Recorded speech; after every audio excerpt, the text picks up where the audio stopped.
السلام علیکم ورحمۃ اللہ and good morning dear student ADA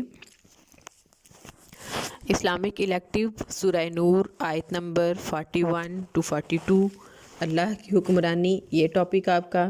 دوسرا ٹاپک ہے کرشمات الہی، آیت نمبر 43 to 44۔ تھرڈ ٹاپک از تخلیق اور ہدایت الہی، آیت نمبر 45 to 46۔ And last topic is four and last منافقوں کی علامت، آیت نمبر 47 to 50۔ چار ٹاپک ہیں آج آپ کے۔ اس میں مجھے فرسٹ والے ٹاپک کا تھوڑا کنفیوژن تھا کہ لاسٹ لیکچر میں ہم نے کیا یا نہیں، اس وجہ سے میں نے آپ کو یہ چار ٹاپک دیے ہیں۔ چار ٹاپک آپ کے آئیں گے۔ آج ہماری سورہ نور کی 50 آیات کمپلیٹ ہو گئی ہیں۔ کل انشاءاللہ ہم اطاعت کا انعام یہاں سے ہم سٹارٹ کریں گے۔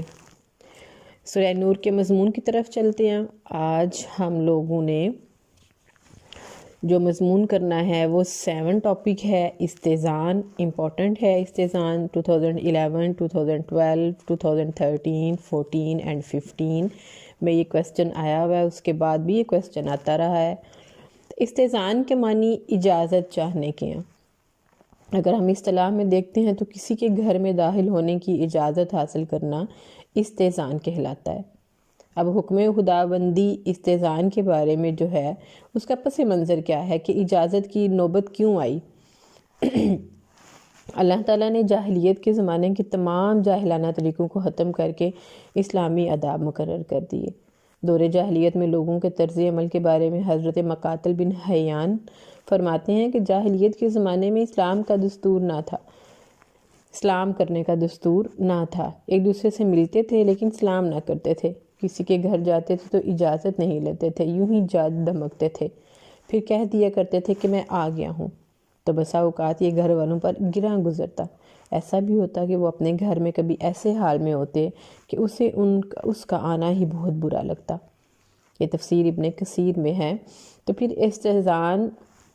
استذان اور حکم خداوندی کے اللہ کریم سورہ نور میں ارشاد فرماتے ہیں، یا ایھا الذین آمنوا لا تدخلوا بیوتا غیر بیوتکم حتی تستأنسوا، اے ایمان والو اپنے گھروں کے علاوہ دوسروں کے گھروں میں ان کی اجازت کے بغیر داخل نہ ہو۔ گویا دوسروں کے گھروں میں داخلہ کو اجازت سے مشروط کر دیا تاکہ مسلمان معاشرہ برائی سے محفوظ رہے۔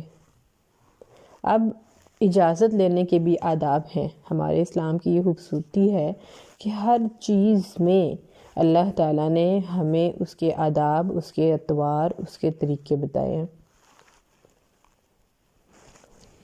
دروازے کے آداب کیا ہیں کہ جب انسان کسی کو اس کے گھر ملنے کے لیے جائے تو دروازے کے سامنے نہ کھڑا ہو، بلکہ اس کے گھر کے اندر نظر نہ پڑے، بلکہ سائٹ پہ کھڑا ہو۔ آپ صلی اللہ علیہ وسلم فرماتے ہیں جب کسی کے مکان پر جاتے ہو تو اس کے دروازے کے بالکل سامنے نہ کھڑے ہوتے۔ آپ صلی اللہ علیہ وسلم کبھی سامنے کھڑے نہ ہوتے، بلکہ ادھر یا ادھر قدرے دور سے سلام کہتے، حالانکہ اس وقت تک پردے کا رواج نہ تھا۔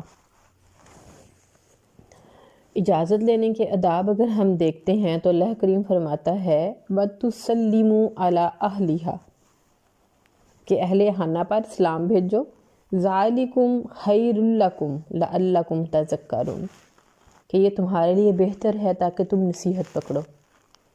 پھر حدیث میں بھی آداب اجازت کا ذکر آیا ہے کہ السلام علیکم ادخلوا، کہ تم پر سلامتی ہو، کیا میں آ جاؤں؟ اجازت لینے کے لیے 3 بار السلام علیکم کہے۔ اگر اجازت نہیں ملتی تو حدیث میں آتا ہے تیسری مرتبہ پکارنے پر جواب نہ آئے تو واپس چلا جائے اور بغیر اس کو برا مانے، اور پوچھنے پر مکمل تعارف کرائے۔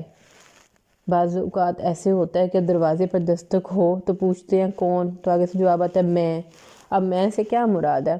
تو گویا میں نہیں کہنا چاہیے۔ آپ صلی اللہ تعالیٰ علیہ وسلم نے اسے ناپسند فرمایا کہ ایک دفعہ حضرت جابر بن عبداللہ کہتے ہیں کہ اپنے والد مرحوم کے قرضوں کے بارے میں آپ صلی اللہ تعالیٰ وسلم کے ہاں گیا اور دروازہ کھٹکھٹایا۔ آپ صلی اللہ تعالیٰ علیہ وسلم نے پوچھا کون ہے؟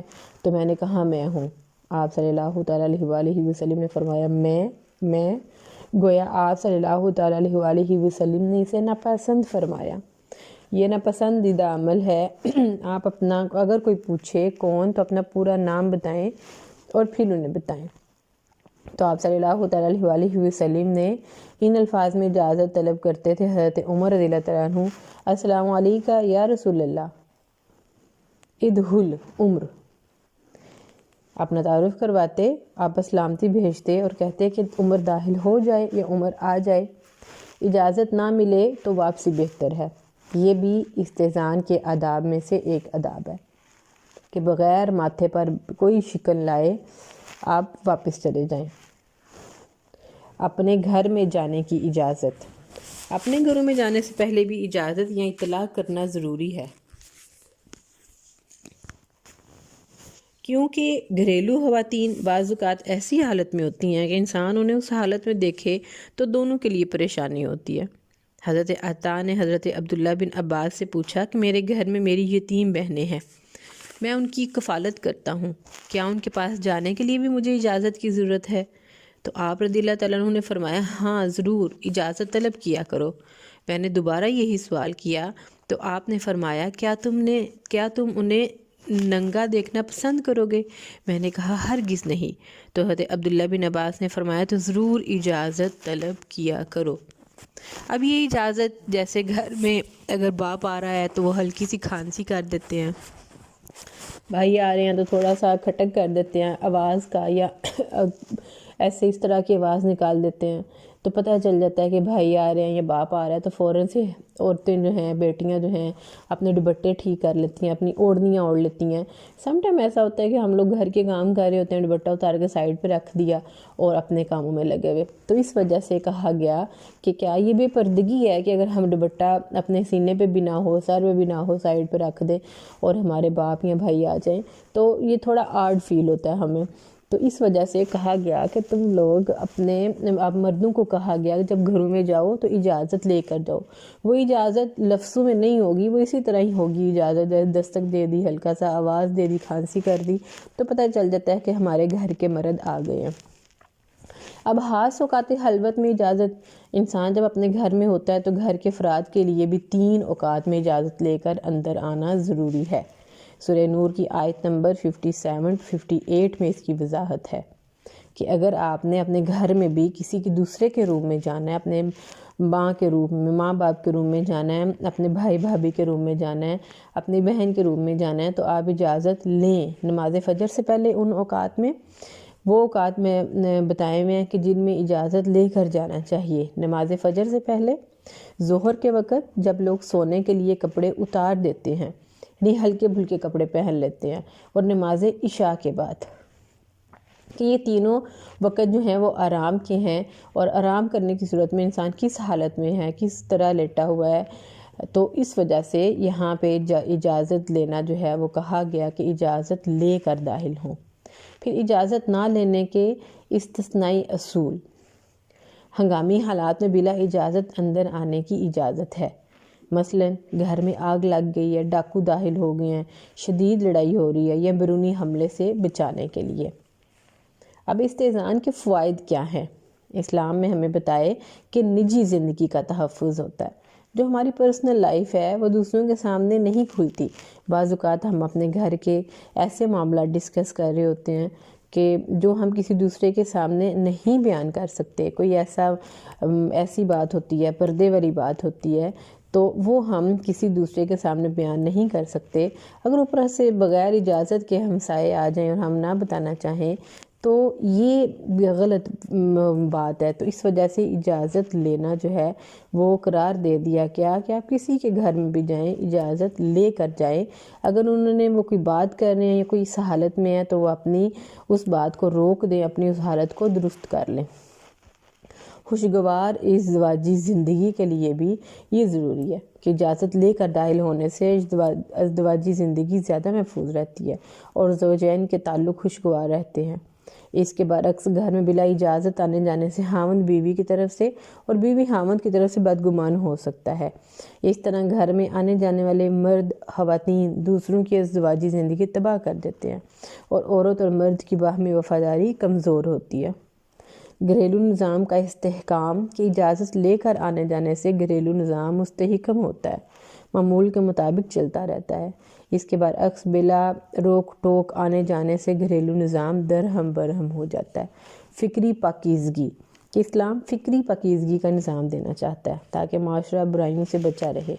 جب اجازت کے ساتھ داخل ہوگا تو معاشرہ بے شمار قسم کی ذہنی فکروں اور پریشانیوں سے آزاد ہو جائے گا۔ برائیوں سے بچنے کا ایک نسخہ ہے کہ اجازت سے گھریلو آمد و رفت بے شمار برائیوں سے تحفظ کا نسخہ ہے۔ برائیوں سے دیگر درذیل برائیوں سے بچا جا سکتا ہے۔ لڑکیوں کی لڑکوں سے دوستیاں، خواتین کا اغواں ہونا، جنسی آلودگی، محبت کی شادیاں، آبرو ریزی، بے عزتی، گھروں سے لڑکیوں کا فرار ہونا یا زنا کہ جب باہر کے لوگ بغیر اجازت کے آنا جانا شروع کر دیں گے تو ظاہر سی بات ہے بے تکلفی بڑھے گی، اور بے تکلفی جو ہے اگر مرد عورت کی جو ہے بے تکلفی بڑھ جائے تو یہ شیطانی راستہ ہوتا ہے، اور شیطان ان میں تیسرا شیطان ہوتا ہے۔ تو اس وجہ سے پردہ، اجازت، ان میں اللہ تعالیٰ نے بہت سی حکمتیں اور بہت سی آسانیاں پوشیدہ رکھی ہوئی ہیں۔ تربیت اولاد کے لیے یہ ضروری ہے۔ گھریلو رازوں کی حفاظت ہوتی ہے۔ استحسان مثلا معاشی کمزوریاں، آپ کے گھر میں کھانے کی کمی ہے، آپ کے گھر میں پیسے کی کمی ہے، اخلاقی کمزوریاں ہیں، یا وقتی کوئی بحران چل رہا ہے، گھریلو ہنگامے ہیں، یا گھرانے کے افراد میں باہمی تعلقات کی نوعیت تھوڑی خراب ہے، تو اس وجہ سے یہ گھریلو رازوں کے جو ہوتے ہیں ان کا بھی تحفظ ہوتا ہے۔ اگر یہ علم نشرہ ہو جائیں تو ناکامیوں کا دروازہ کھل جاتا ہے کہ عام ہو جائیں، نشر ہو جائیں، تو پھر ہر لوگ اپنی اپنے سوچ کے مطابق اس کے اوپر بات کرے گا، تو اس طرح جو ہے وہ خرابی ہوگی آپ کی فیملی کے درمیان۔ عزت کا تحفظ ہوتا ہے۔ خطرناک بیماریوں کے علاج ہیں۔ ان خطرناک بیماریوں میں کیا ہیں؟ سب سے بڑے جو ہے وہ آپس میں جو ہے بے تکلفی کی بیماری ہے، اور وہ بے تکلفی جو ہے وہ لڑکے اور لڑکیوں کو بہت برے راستے کی طرف لے جاتے ہیں۔ میزبان اور مہمان کے لیے باعث آسانی کہ اگر آپ کسی کے گھر میں مہمان جاتے ہیں تو باقاعدہ ان سے اجازت لے کر جائیں، بلکہ اس سے بڑھ کر باعث رحمت ہے، کیونکہ ان سے دونوں پریشانی اور اذیت سے بچے رہتے ہیں۔ مہمان پوچھے آنے کا اور میزبان بتائے کہ آ جائیں، تو اس سے دونوں کو اگر آنے والا تو فری ہو کے آ گیا، لیکن جس کی طرف آ رہا ہے اگر وہ کہیں مصروف ہے تو ظاہری سی بات ہے اس سے روابط کھینچیں گے، الجھنیں پیدا ہوں گی، اس انسان کو اپنا کام جو ہے جو اس وقت اس نے کرنا ہے وہ اس کی طرف سے جو ہے وہ کام رہ جائے گا آنے والے کی وجہ سے۔ تو اس وجہ سے بہتر ہے، یہ ایک اچھا دور ہے آج کل کہ مہمان جانے سے پہلے باقاعدہ رابطہ کر لیتے ہیں، پوچھ لیتے ہیں، ایک دوسرے کے لیے آسانی فراہم کرتے ہیں، یہ دونوں فریقوں کا وقت بچ جاتا ہے، اور استئذان سے اگر مہمان کو اجازت نہ ملے تو وہ بھی واپس لوٹ جاتا ہے۔ اس طرح دونوں فریق پریشانی سے بچ جاتے ہیں۔ آج کے دور میں اگر ٹیلی فون میسر ہو تو اجازت لے کر جانا چاہیے، اگر ٹیلی فون نہ بھی میسر ہو تو اجازت لے کر ہی جانا بہتر ہے۔ گھر کے دروازے پر جا کر اجازت لیں اور پھر گھر میں داخل ہوں۔ تو یہ ہمارے اسلام کی خوبصورتیاں ہیں، بہت پیارے آداب ہیں۔ اللہ تعالیٰ آپ کو اور مجھے ان آداب پر عمل پیرا ہونے کی توفیق دے، ہماری زندگیوں کو اسی طرح اسلام کی روشنیوں سے منور رکھے۔ آمین۔ دعاؤں میں یاد رکھیے گا، اپنا بہت خیال رکھیے گا۔ اللہ تعالیٰ آپ کا اور میرا حامی و ناصر۔ السلام علیکم ورحمۃ اللہ۔